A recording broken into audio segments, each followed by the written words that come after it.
Hello student, Kalyani IAS academy को online platform पर आपका स्वागत है। मैं हूं लखन दाइमा, आपको भारतीय राज्य व्यवस्था या इंडियन पॉलिटी पढ़ा रहा हूं। फ्रेंड, पिछली क्लास में मैंने आपको भारत में संविधान सभा के बारे में पढ़ाया था और संविधान सभा का निर्माण कैसे हुआ और इसमें सदस्यों की संख्या कितनी थी और उन्हें कैसे चुना गया था, ये पिछली क्लास में मैंने आपको पढ़ाया था। आज मैं आपको पढ़ाने वाला हूँ कि जो संविधान सभा थी, ठीक है, तो संविधान सभा में सदस्यों की संख्या में कमी आती है। तो सदस्यों की संख्या कम क्यों हो जाती है?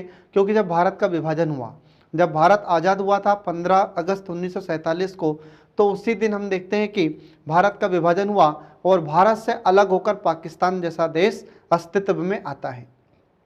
अब उस समय पाकिस्तान के दो भाग थे, एक पूर्वी पाकिस्तान और एक पश्चिमी पाकिस्तान। पूर्वी पाकिस्तान जो वर्तमान में बांग्लादेश है और पश्चिमी पाकिस्तान जो वर्तमान में पाकिस्तान है। ऐसे इसके पाकिस्तान के दो भाग थे, ठीक है। तो फिर जब हमको आज़ादी प्राप्त होती है 15 अगस्त 1947 में, तो 15 अगस्त 1947 के बाद हमारे भारत में क्या क्या परिवर्तन होते हैं, ये हम आपको आज बताएंगे। तो देखिए, इसमें शुरू करते हैं फ्रेंड कि जब हमारा भारत आज़ाद हुआ और भारत का विभाजन हुआ, तो उसके बाद हमारे भारत में कई परिवर्तन देखने को मिलते हैं। तो भारतीय स्वतंत्रता अधिनियम 1947 के द्वारा हमारे भारत में 3 परिवर्तन किए गए थे। तो इसके द्वारा 3 परिवर्तन हुए। तो 3 परिवर्तन कौन कौन से थे? तो देखिए, इसमें पहला परिवर्तन यह था कि संविधान सभा को पूर्णतः संप्रभु बनाया जाता है।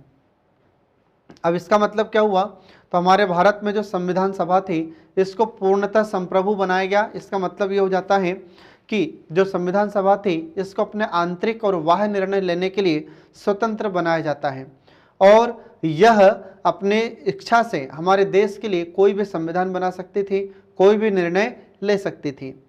इसके बाद फिर दूसरा प्रावधान यह था कि ये जो संविधान सभा थी, तो संविधान सभा को विधायिका का दर्जा भी दिया जाता है।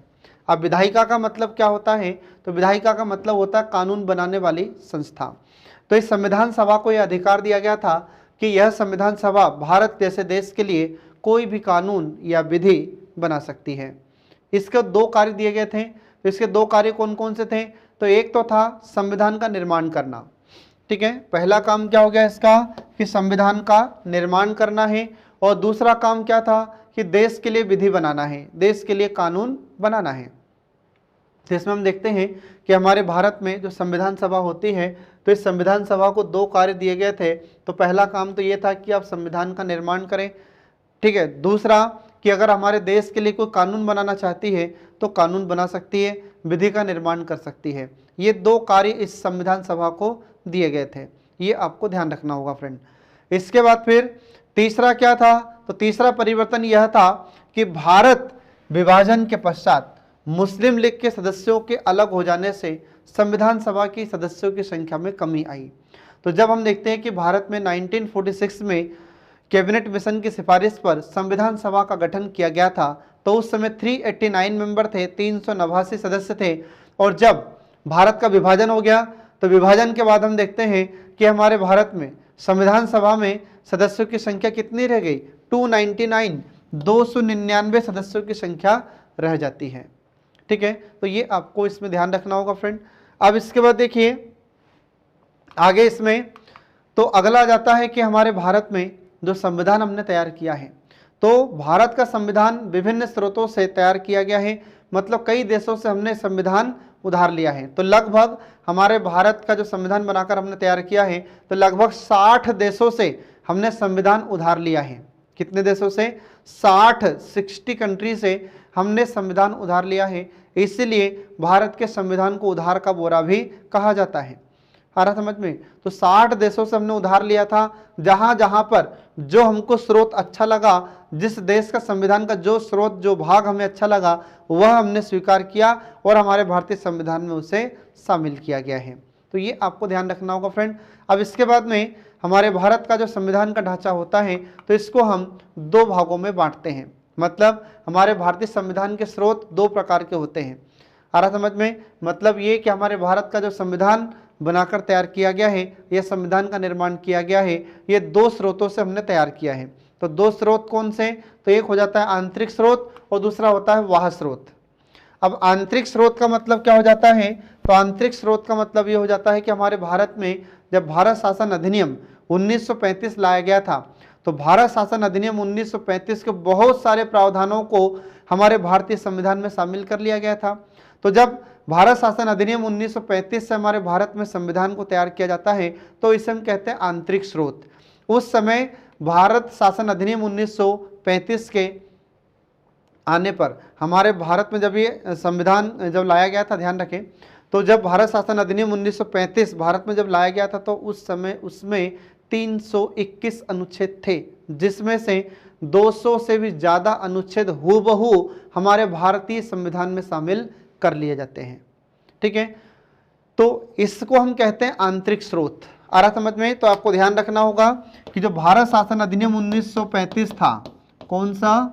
भारत शासन अधिनियम 1935। ठीक है, तो भारत शासन अधिनियम 1935 को जब हमने हमारे भारतीय संविधान में शामिल किया तो इसको कहा जाता है आंतरिक स्रोत। और दूसरा होता है बाह्य स्रोत। बाह्य स्रोत का मतलब हो जाता है कि वह स्रोत या वे स्रोत जो हम दूसरे देशों से स्वीकार करते हैं और उसको हमारे भारतीय संविधान में शामिल करते हैं, तो ऐसे स्रोतों को हम बाह्य स्रोत कहते हैं। तो ये आपको ध्यान रखना होगा फ्रेंड, ये होता है आंतरिक स्रोत और बाह्य स्रोत। ठीक है, अब इसके बाद में जो आंतरिक स्रोत होता है, तो इस आंतरिक स्रोत से हमने हमारे भारतीय संविधान में किसको किसको शामिल किया है। जैसे हम देखते हैं कि न्यायपालिका, फिर इसके बाद में अध्यादेश जारी करने की शक्ति, फिर इसके बाद कैग, कैग का मतलब होता है कंट्रोलर एंड ऑडिटर जनरल, फिर इसके बाद में लोक सेवा आयोग, पब्लिक सर्विस कमीशन, इसके बाद फिर जो आपात उपबंध थे, इसके बाद फिर प्रशासनिक विवरण, ये सब हमने आंतरिक स्रोत से ही हमारे भारतीय संविधान में शामिल किए थे। फिर इसके बाद में अगला जाता है दूसरा बाह्य स्रोत। तो बाह्य स्रोत के बारे में थोड़ी देर पहले मैंने आपको इसका अर्थ बताया है कि ये ऐसे स्रोत होते हैं जो दूसरे देशों से उधार लिए जाते हैं या दूसरे देशों के स्रोतों को हम हमारे भारतीय संविधान में शामिल करते हैं। ऐसे स्रोतों को हम बाह्य स्रोत कहते हैं। तो लगभग 60 देशों से भी अधिक देशों का संविधान हमने स्वीकार करके हमारे भारतीय संविधान में शामिल किया है। तो अब देखिए इसमें बाह्य स्रोत के अंतर्गत कौन कौन से देश है जिससे हमने वहाँ के संविधान को स्वीकार किया, एडॉप्ट किया और हमारे भारतीय संविधान में शामिल किया है। तो पहला देश इसमें आ जाता है ब्रिटेन। अब ब्रिटेन से हमने संसदीय शासन प्रणाली को लिया है, ये याद रखना फ्रेंड। एग्जाम में कई बार आपसे क्वेश्चन पूछा जाता है कि संसदीय शासन प्रणाली को कहाँ से लिया गया है। ठीक है, तो हमारे भारत में जो संसद है, तो ऐसी ये संसदीय प्रणाली हमने कहाँ से ली है? ब्रिटेन से ली है। फिर इसके बाद में जो संसद के विशेष अधिकार होते हैं, जैसे संसदीय विशेष अधिकार कहा जाता है, तो ये विशेष अधिकार भी हमने कहाँ से लिए हैं?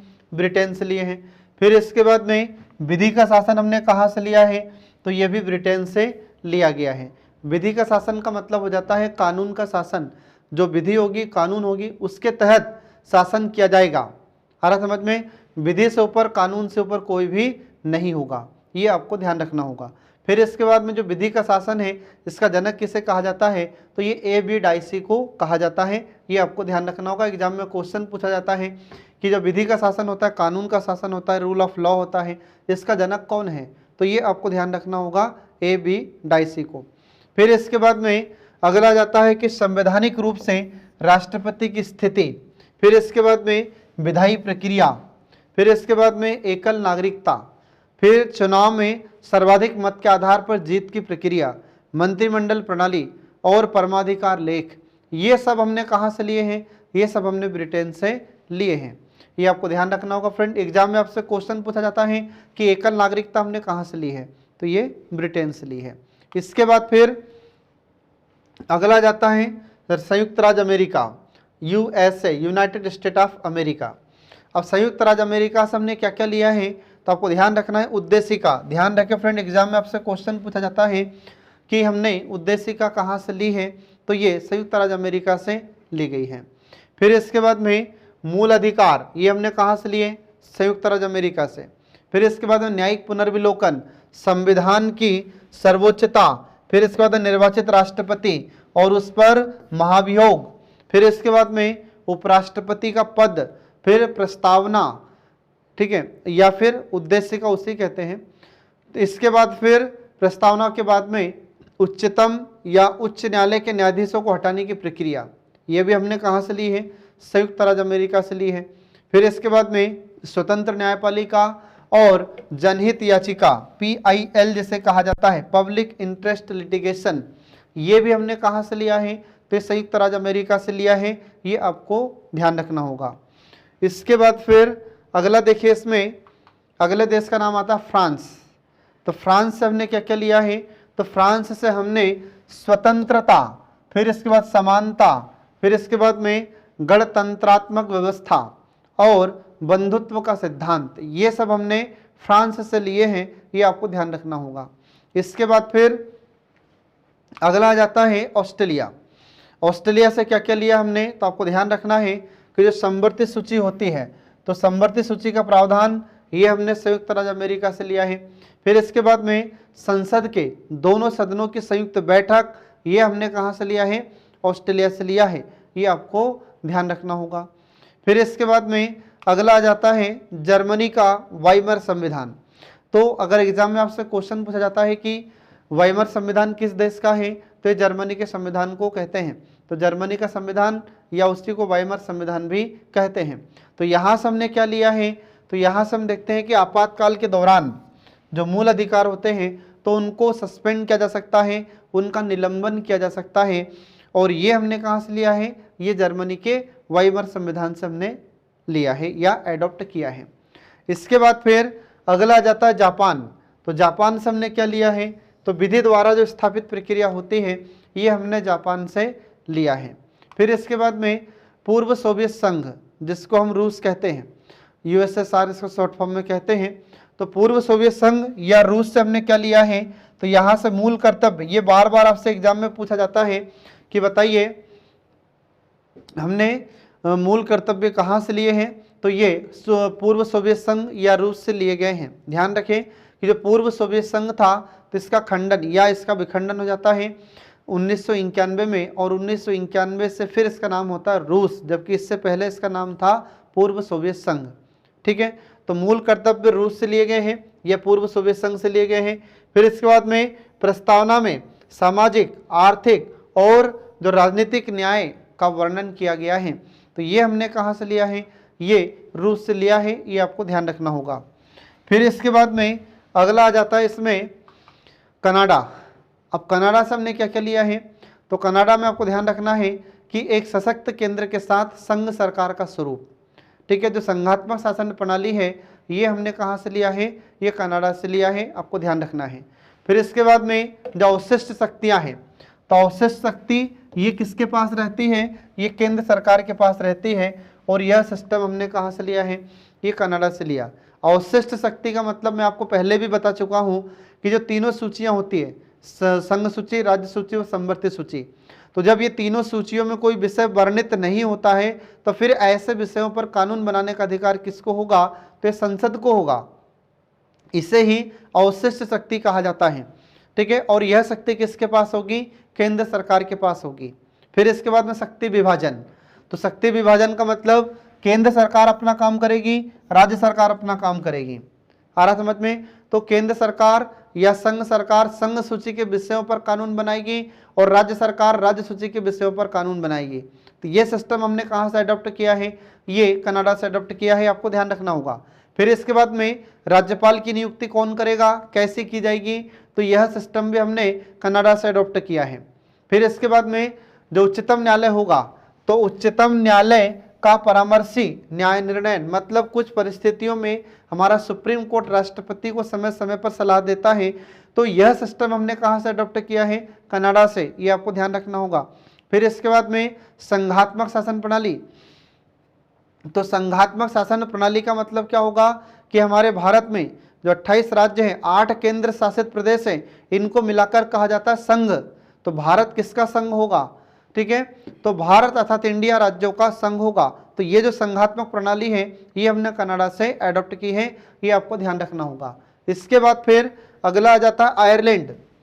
आयरलैंड से हमने क्या क्या लिया है, तो सबसे ज़्यादा महत्वपूर्ण, कई बार जो एग्जाम में पूछा गया आपसे, MPPSC में, UPSC में, उत्तर प्रदेश PSC में, राजस्थान PSC में, और भी जो PCS एग्जाम्स होती है तथा अन्य प्रतियोगी परीक्षाएं होती है, तो उसमें भी ये पूछा गया है कि राज्य के नीति निर्देशक सिद्धांत या राज्य के नीति निर्देशक तत्व, शॉर्ट फॉर्म में डीपीएसपी कहते हैं, ये हमने कहाँ से लिया है? आयरलैंड से। तो डायरेक्टिव प्रिंसिपल स्टेट पॉलिसी, ये हमने आयरलैंड से एडॉप्ट किया है। फिर इसके बाद में राष्ट्रपति के द्वारा राज्यसभा में साहित्य, कला, विज्ञान, समाज सेवा आदि के क्षेत्र में जो व्यक्ति प्रसिद्ध होता है, ख्याति प्राप्त होता है, ऐसे व्यक्तियों को मनोनीत करने का सिस्टम ये हमने आयरलैंड से अडॉप्ट किया है। इसके बाद फिर जो राष्ट्रपति होता है, तो राष्ट्रपति की जो निर्वाचन संबंधी प्रक्रिया होती है, तो यह प्रक्रिया भी हमने आयरलैंड से अडॉप्ट की है, ये आपको ध्यान रखना होगा।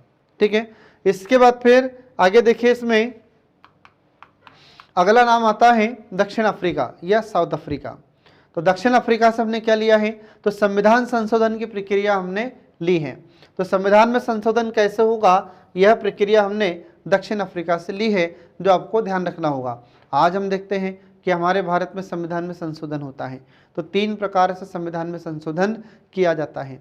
एक तो साधारण बहुमत के द्वारा, दूसरा विशेष बहुमत के द्वारा, और तीसरा विशेष बहुमत प्लस आधे से अधिक राज्यों की विधानसभाओं के द्वारा समर्थित। तो ऐसे 3 प्रकार से संविधान में संशोधन होता है, और यह संविधान संशोधन की प्रक्रिया हमको दक्षिण अफ्रीका की अच्छी लगी, तो हमने यहाँ पर उसको दक्षिण अफ्रीका से अडॉप्ट कर लिया। इसके बाद फिर राज्यसभा सदस्यों के निर्वाचन की प्रक्रिया। तो आज हम देखते हैं कि जो राज्यसभा के सदस्य चुने जाते हैं, तो यह सिस्टम हमने कहाँ से अडॉप्ट किया है? ये साउथ अफ्रीका से अडॉप्ट किया है। आज हम देखते हैं कि हमारे इंडिया में जो राज्यसभा के सदस्य होते हैं, इनको कौन चुनता है? हमारी राज्यों की जो विधानसभा होती है, तो विधानसभा के जो एमएलए होते हैं, विधायक होते हैं, वे लोग इन्हें चुनते हैं। ठीक है, तो ये सिस्टम हमने साउथ अफ्रीका से अडॉप्ट किया है, ये आपको ध्यान रखना होगा। इसके बाद देखिए इसमें आगे, ठीक है, तो इसमें हमने देखा कि जो संविधान सभा थी, उन्होंने संविधान का निर्माण किया है, और जहाँ जहाँ से जो सिस्टम हमें अच्छा लगा उसे हमने हमारे संविधान में एडॉप्ट किया और हमारे संविधान में लिख दिया है हमारी संविधान सभा ने। ठीक है, इसके अलावा हम देखते हैं कि जो संविधान सभा के अन्य कार्य होते हैं, तो अन्य कार्य में देखिए अन्य कार्य क्या क्या होगा। तो संविधान सभा संविधान का निर्माण करती है, और इसके बाद फिर कानून का निर्माण करती है, और उसके बाद फिर संविधान सभा ही हमारी सरकार को ये शक्ति प्रदान करती है कि उन कानून को लागू किस प्रकार से किया जाएगा। ठीक है, तो हमारी संविधान सभा ने और भी अन्य कार्य किए थे। तो कौन कौन से अन्य कार्य किए थे? तो इसमें देखिए अगला काम हो जाता है कि मई 1949 में राष्ट्रमंडल में भारत की सदस्यता का सत्यापन किया गया। आ रहा समझ में? तो हम पहले राष्ट्रमंडल के सदस्य थे, अभी भी हैं। तो उसी समय यह आक्षेप लगाया जा रहा था, यह आक्षेप किया जा रहा था, यह आरोप लगाया जा रहा था कि यार भारत तो राष्ट्रमंडल का सदस्य है, तो क्या हमें हमेशा ही ब्रिटेन के दबाव में आकर कार्य करना पड़ेगा? तो फिर उस समय पंडित हमारे जो डॉक्टर भीमराव अंबेडकर थे, उन्होंने कहा कि ऐसा कुछ नहीं है, कि जो हमारी संप्रभुता है, ठीक है, तो हम संप्रभु हैं, मतलब हमारे आंतरिक और बाह्य निर्णय लेने में हम स्वतंत्र हैं, किसी दूसरे देश के दबाव में आकर कोई निर्णय नहीं लेंगे। ठीक है, और रही बात इसके राष्ट्रमंडल की सदस्यता की, तो ये तो ऐच्छिक है, हम जब तक चाहेंगे तब तक राष्ट्रमंडल के सदस्य रहेंगे, और हमारी इच्छा नहीं है तो हम इस राष्ट्रमंडल के सदस्य नहीं रहेंगे, हम हमारी सदस्यता को त्याग सकते हैं, छोड़ सकते हैं सदस्यता। ठीक है, तो ये इसका सत्यापन भी उस समय किया गया था। इसके बाद फिर अगला पॉइंट आता है कि 22 जुलाई 1947 को राष्ट्रीय ध्वज को अपनाया जाता है। यह डेट आपको याद रखना होगा, क्योंकि एग्जाम में कई बार आपसे क्वेश्चन पूछा जाता है कि राष्ट्रीय ध्वज को कब अपनाया गया था। तो जुलाई 22, 1947 को। इसके बाद फिर अगला जाता है 24 जनवरी 1950 को राष्ट्रीय गान को अपनाया था। ये डेट बहुत इंपॉर्टेंट है, एग्जाम में आपसे पूछा जाता है कि किस डेट को कौन सा हमने अपनाया था। तो 24 जनवरी 1950 को राष्ट्रीय गान को अपनाया जाता है, ये आपको ध्यान रखना होगा फ्रेंड। इसके बाद फिर अगला जाता है 24 जनवरी 1950 को ही राष्ट्रीय गीत को अपनाया गया था। तो राष्ट्रीय गीत और राष्ट्रगान, तो ध्यान रहे कि जो राष्ट्रगान लिखा था ये हमारे रविन्द्रनाथ ठाकुर, ठीक है, या रविन्द्रनाथ टैगोर भी जिन्हें कहते हैं, तो उनके द्वारा लिखा गया था राष्ट्रगान। इसके बाद फिर राष्ट्रगीत, ये बंकिम चंद्र चट्टोपाध्याय ने ये राष्ट्रगीत लिखा था, और इसे 24 जनवरी 1950 को अपनाया जाता है। इसके बाद फिर अगला पॉइंट आपको ध्यान रखना होगा कि हमारे भारत में ही संविधान सभा की अंतिम बैठक कब होती है? तो संविधान सभा की अंतिम बैठक 24 जनवरी 1950 को होती है और इसी 24 जनवरी 1950 को डॉक्टर राजेंद्र प्रसाद को भारत के पहले राष्ट्रपति के रूप में चुना गया था। ये आपको ध्यान रखना होगा, ठीक है। फिर इसके बाद में आगे हम देखते हैं कि जब 24 जनवरी 1950 को अंतिम बैठक होती है तो फिर इसी दिन संविधान लागू क्यों नहीं किया गया था? इसका कारण मैं आगे आपको बता रहा हूँ। आगे देखिए इसमें कि हमारे भारत का जो संविधान था इसको बनाने में कुल कितना समय लगा? तो इसमें 2 साल 11 महीने और 18 दिन का समय लगता है, ये आपको ध्यान रखना होगा और कुल 11 बैठक होती है। याद रहे, आपको एग्जाम में आपसे क्वेश्चन पूछा जाता है कि संविधान सभा की कुल कितने बैठक हुई थी? तो 11 बैठक हुई थी और कितना समय लगा था? तो 2 साल 11 महीने और 18 दिन का समय लगा था। और जो संविधान सभा थी तो संविधान सभा के कुल कितने अधिवेशन हुए थे? तो ये एग्जाम में आपसे पूछा गया क्वेश्चन है उत्तर प्रदेश पीएससी में कि संविधान सभा के कुल कितने अधिवेशन हुए थे? तो आपको ध्यान रखना होगा 12 अधिवेशन हुए थे। कितने? 12। इसके बाद फिर अगला आपको ध्यान रखना है कि हमारा भारत का जो संविधान है ये हमने कितने देशों से अवलोकन करके स्वीकार किया है और हमने भारतीय संविधान में उन सिद्धांतों को या उन देशों के संविधान के कुछ बिंदुओं को हमारे संविधान में शामिल किया है।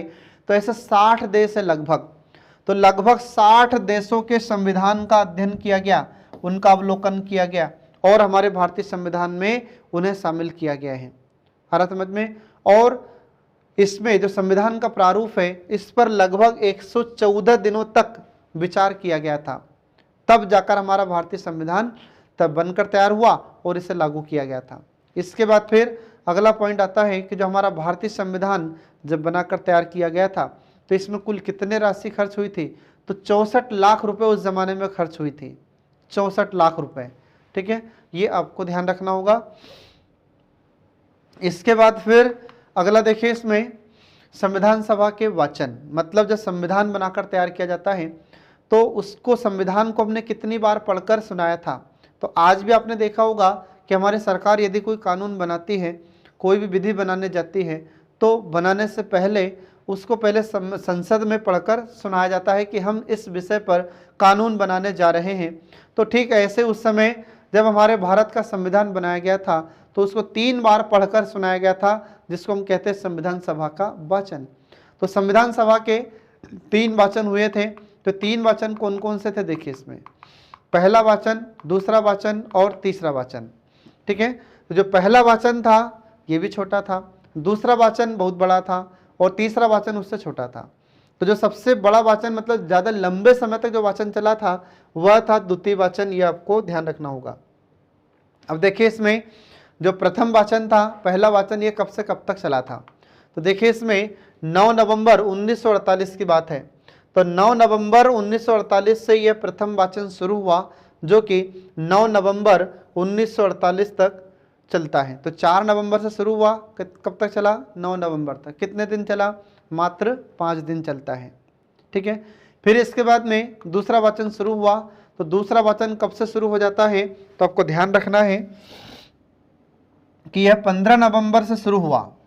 तो 15 नवंबर 1948 से शुरू होता है जो कब तक चलता है? 17 अक्टूबर 1949 या अक्टूबर 17 1949, ठीक है। तो सबसे ज़्यादा लंबे समय तक जो वाचन चला था ये दूसरा वाचन था, ये आपको ध्यान रखना होगा।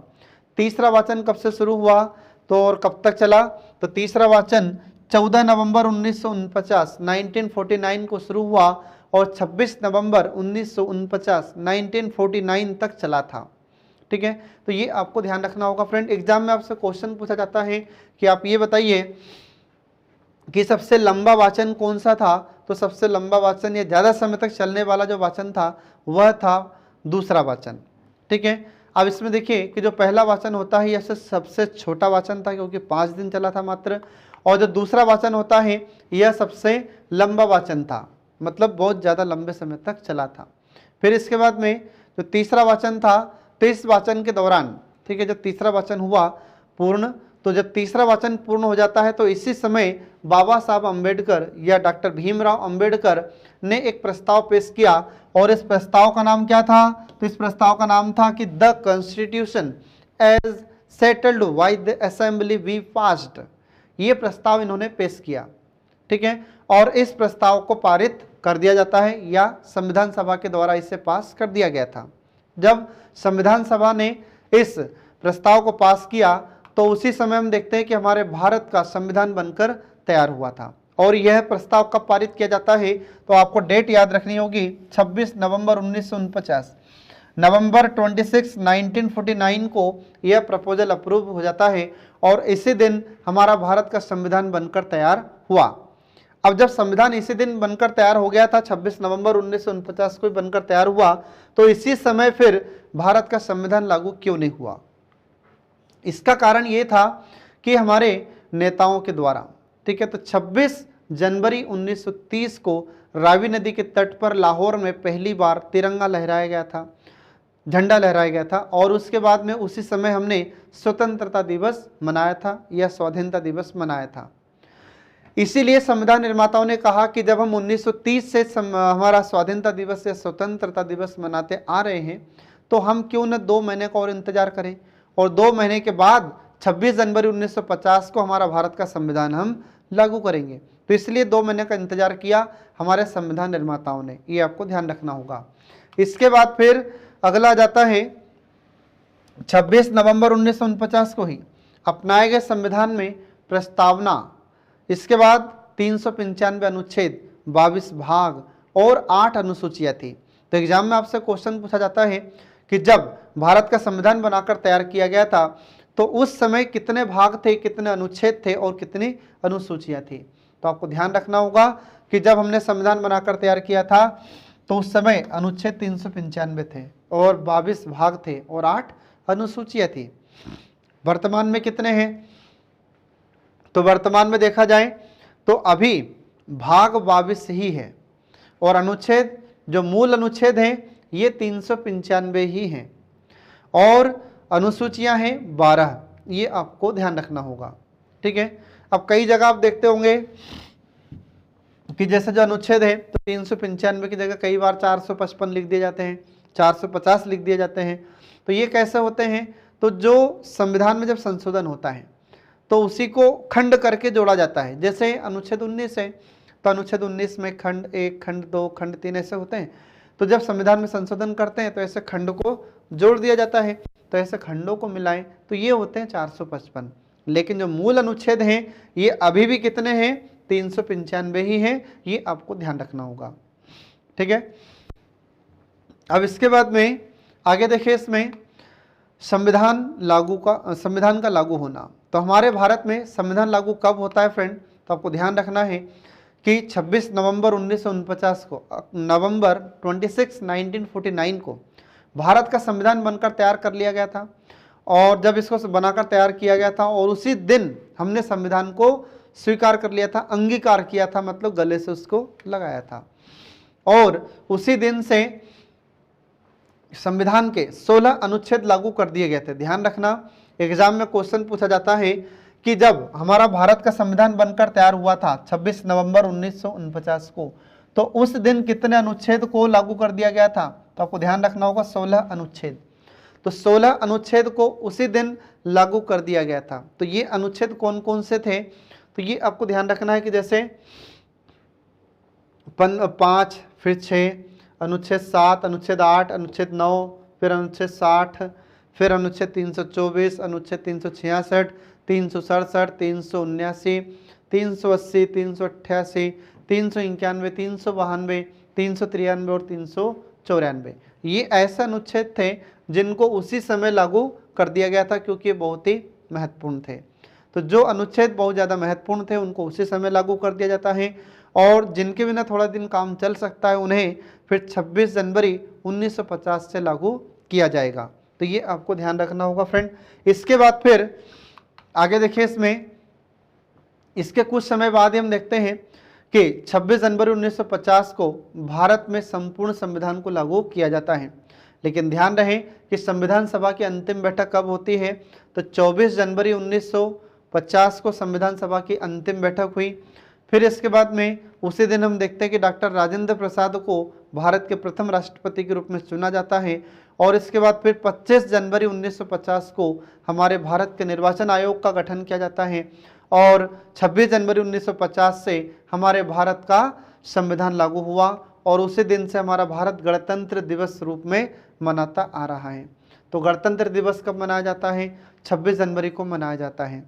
ठीक है, तो उस दिन गणतंत्र दिवस क्यों मनाते हैं? क्योंकि उस दिन हम देखते हैं कि हमारे भारत के प्रथम राष्ट्रपति डॉक्टर राजेंद्र प्रसाद ने शपथ ली थी। ठीक है, हालांकि चुन तो कब लिए गए थे? 24 जनवरी को चुन लिए गए थे, लेकिन 26 जनवरी को उन्होंने शपथ ली थी। ठीक है, इसीलिए हम देखते हैं कि इस दिन संविधान लागू हुआ था और इसी दिन हमारे भारत के राष्ट्रपति प्रथम राष्ट्रपति डॉक्टर राजेंद्र प्रसाद इन्होंने शपथ ग्रहण की थी। इसलिए इस दिन को गणतंत्र दिवस के रूप में हम मनाते हैं। और हमारा भारत कैसा है? तो भारत एक गणतंत्रात्मक देश है, भारत गणराज्य है, ये आपको ध्यान रखना होगा। क्योंकि हमारे भारत के राष्ट्रपति जो कि सर्वोच्च संवैधानिक पदाधिकारी हैं, इनका चुनाव अप्रत्यक्ष मतदान प्रणाली के द्वारा होता है। ठीक है, तो गणतंत्र देश किसे कहते हैं? तो जिस देश का सर्वोच्च संवैधानिक पदाधिकारी प्रत्यक्ष या अप्रत्यक्ष निर्वाचन प्रणाली के द्वारा चुना जाता है। ठीक है, तो ऐसे देश को गणतंत्र देश कहते हैं। तो हमारा भारत कैसा देश है? गणतंत्र देश, क्योंकि हमारे भारत के राष्ट्रपति सर्वोच्च संवैधानिक पदाधिकारी हैं।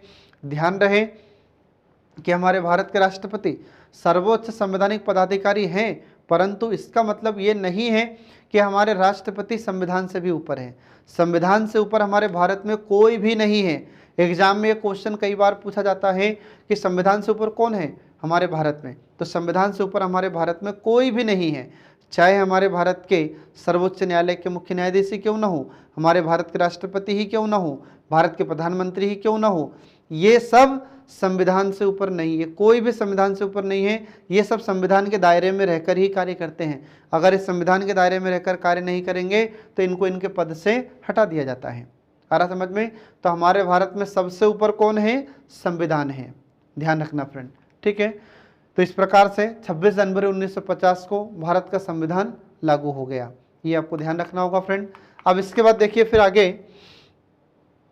अगला जाता है कि हमारे भारत में जो संविधान सभा थी, तो संविधान सभा ने 26 जनवरी 1950 से 1951-52 में जो आम चुनाव हुए थे, एग्जाम में आपसे क्वेश्चन पूछा जाता है कि हमारे भारत में आम चुनाव पहली बार कब हुए थे?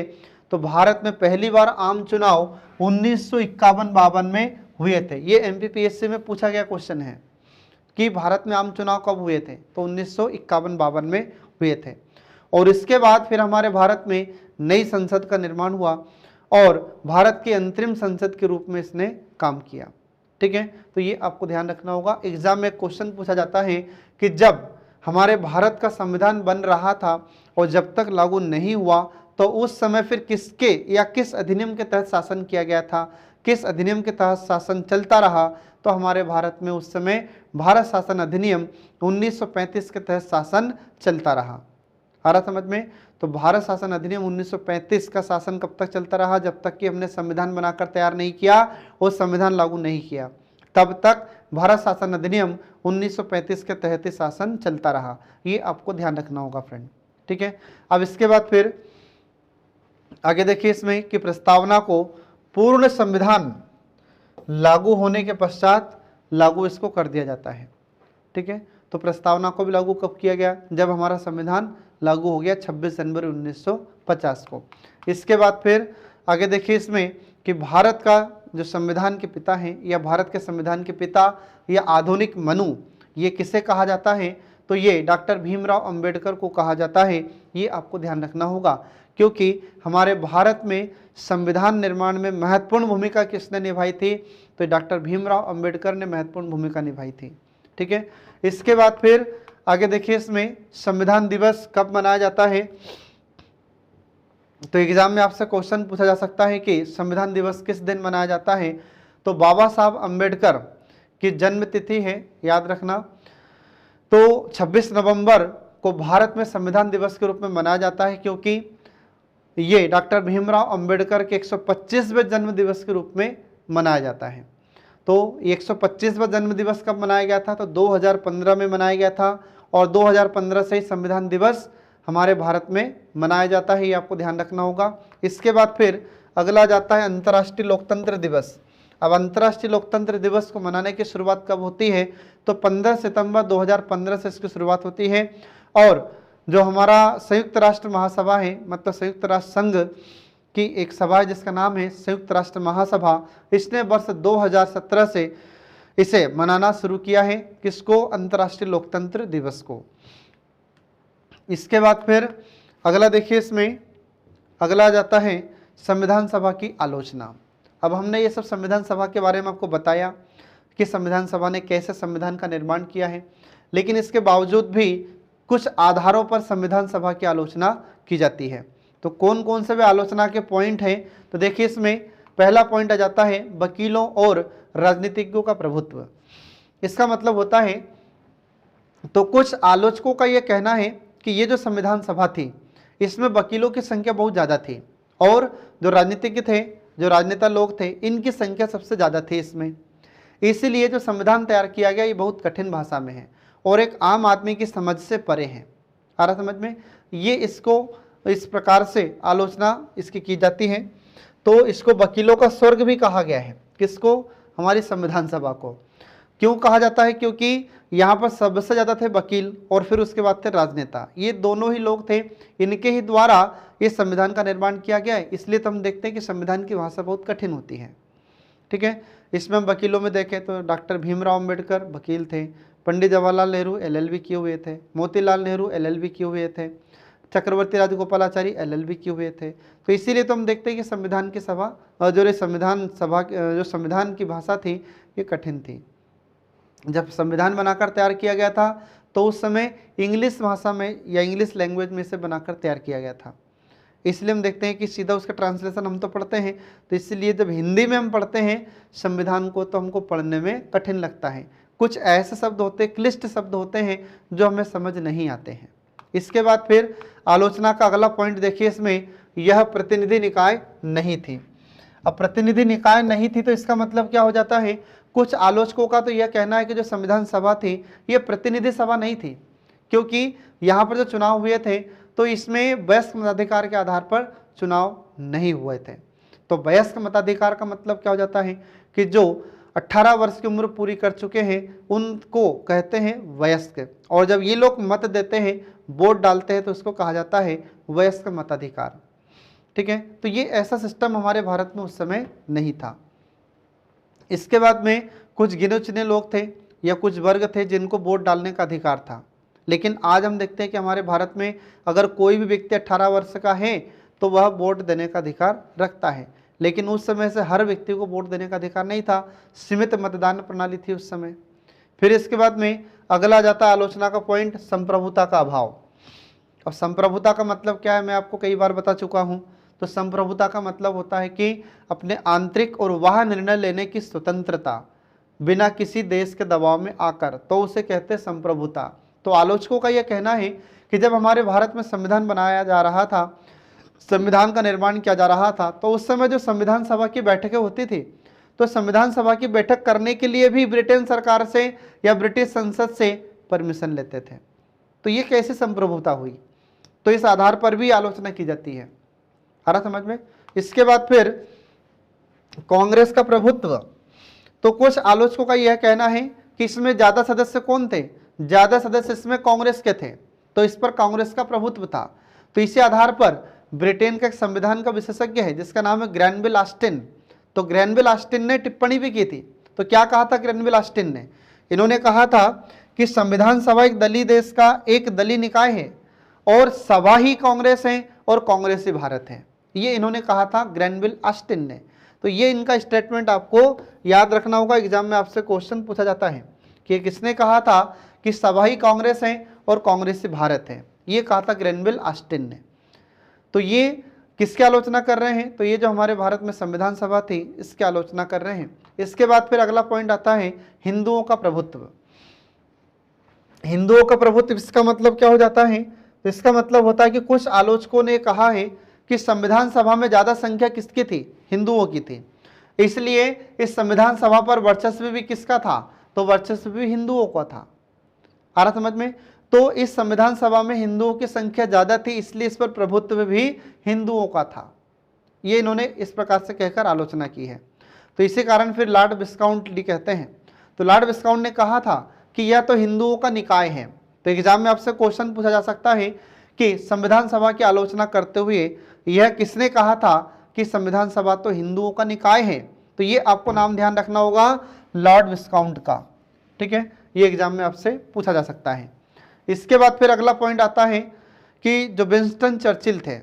तो विंस्टन चर्चिल कौन थे, ये ब्रिटेन के प्रधानमंत्री रह चुके थे। तो विंस्टन चर्चिल ने कहा है कि संविधान सभा ने भारत के केवल एक बड़े समुदाय का प्रतिनिधित्व किया। आ रहा समझ में। तो ये इनका स्टेटमेंट आपको ध्यान रखना होगा, क्योंकि एग्जाम में आपसे पूछा जा सकता है कि ये किसने कहा था कि संविधान सभा ने एक भारत के बड़े समुदाय का ही प्रतिनिधित्व किया था, सारे समुदाय का प्रतिनिधित्व नहीं किया। ठीक है, तो ये आपको ध्यान रखना होगा। इसके बाद फिर अगला आ जाता है आलोचना का पॉइंट, समय की बर्बादी। तो कुछ आलोचकों का यह कहना है कि ये जो संविधान सभा थी, ये ज़्यादा समय इसमें खराब किया, इन्होंने बहुत ज़्यादा समय लगा दिया इन्होंने संविधान बनाने में। तो कुछ आलोचकों का कहना है कि जब संयुक्त राज्य अमेरिका का संविधान बनाया गया था, यूएसए का जब संविधान बनाकर तैयार किया गया था, तो 4 महीने में बना लिया था उन्होंने। और हमारे भारत में जब संविधान बनाया गया तो 2 वर्ष 11 महीने 18 दिन का समय लिया इन्होंने बनाने में। तो बहुत ज़्यादा समय इन्होंने खराब किया, ज़्यादा समय की बर्बादी हुई, ये इन्होंने कहा है कुछ आलोचकों ने। तो इसी आधार पर जो निराजुद्दीन अहमद थे, तो निराजुद्दीन अहमद ने कहा है कि संविधान सभा के सदस्य ने इसके लिए अपनी अवमानना दर्शाने के लिए प्रारूप समिति हेतु एक नया नाम दिया था इन्होंने। आ रहा समझ में। तो इन्होंने कहा था इस संविधान सभा को अपवहन समिति कहा, जो समय का सदुपयोग नहीं करती, समय को ज़्यादा दुरुपयोग करती है, समय ज़्यादा खराब करते हैं, समय को बर्बाद करते हैं। तो इसलिए इन्होंने निराजुद्दीन अहमद ने इसे अपवहन समिति कहा था इस संविधान सभा को। ठीक है फ्रेंड, तो ये आपको ध्यान रखना होगा। तो इस प्रकार से हम देखते हैं कि आज का हमारा सेशन भी यहाँ पर समाप्त हो जाता है। तो आई होप आप लोग समझ गए होंगे। ठीक है, एग्जाम में आपसे ऐसे क्वेश्चन कई बार पूछे गए हैं और आगामी परीक्षाओं में भी पूछे जाएंगे, इसलिए आप इसको ध्यान से पढ़िएगा। ठीक है, तो नेक्स्ट वीडियो जल्दी हम आपके लिए लेकर प्रस्तुत होंगे। तब तक के लिए पढ़ते रहिए, देखते रहिए कल्याणी आईएएस एकेडमी के सभी वीडियोस, जो आपको प्रतियोगी परीक्षाओं में सफलता दिलाने में महत्वपूर्ण भूमिका निभाते हैं। Thanks for watching.